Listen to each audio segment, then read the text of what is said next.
ಸಾವಿರಾರು ಭಕ್ತರ ಆರಾಧ್ಯ ದೈವ ಆದಂತಹ ತಾಲೂಕಿನ ಶಿವಪೇಟ ಗ್ರಾಮದ ಶ್ರೀ ಜಡಿ ಶಂಕರಲಿಂಗ ದೇವರ 40ನೇ ವರ್ಷದ ಜಾತ್ರಾ ಮಹೋತ್ಸವದ ಹಿನ್ನೆಲೆಯಲ್ಲಿ ನಿನ್ನೆ ಮುಂಜಾನೆ ಅಡವಿ ಶಂಕರಲಿಂಗ ದೇವರಿಗೆ ರುದ್ರಾಭಿಷೇಕ ಹಾಗೂ ಮಧ್ಯಾಹ್ನ ಮಹಾಪ್ರಸಾದದ ಕಾರ್ಯಕ್ರಮ ನೆರವೇರಿಸಲಾಗಿದ್ದು, ಸಾಯಂಕಾಲ ಅನೇಕ ರೀತಿಯಲ್ಲಿ ಶ್ರೀಗಳಾದಂತಹ ಶಾಂತವೀರ ಮಹಾಸ್ವಾಮಿಗಳು, ಮುರುಘೇಂದ್ರ ಸ್ವಾಮಿಗಳ ನೇತೃತ್ವದಲ್ಲಿ ಅನೇಕ ಶ್ರೀಗಳು ಭಾಗಿಯಾಗಿದ್ದು, ಇವರ ಪೂಜೆ ಆದಿಯಾಗಿ ಪೂಜ್ಯ ಶ್ರೀ ದಿವ್ಯ ಸಾನ್ನಿಧ್ಯದಲ್ಲಿ ಜಾತ್ರಾ ಮಹೋತ್ಸವವು ರಥೋತ್ಸವವು ಕೂಡ ಸಾವಿರಾರು ಭಕ್ತರ ಹರ್ಷೋದ್ಗಾರ ಮಧ್ಯೆ ವಿವಿಧ ವಾದ್ಯ ಮೇಳಗಳೊಂದಿಗೆ ಅತ್ಯಂತ ವಿಜೃಂಭಣೆಯಿಂದ ನಡೆದಿದೆ.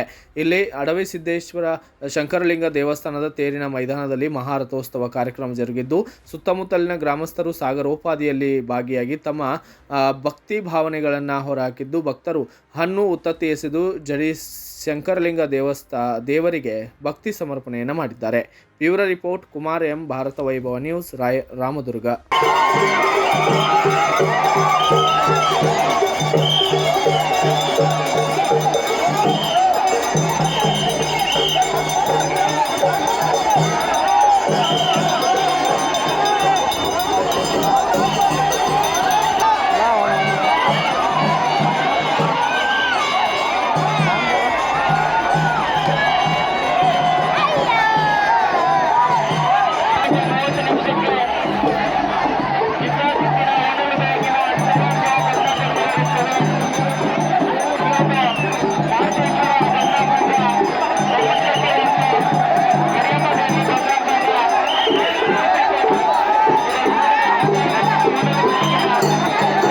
Thanks for watching.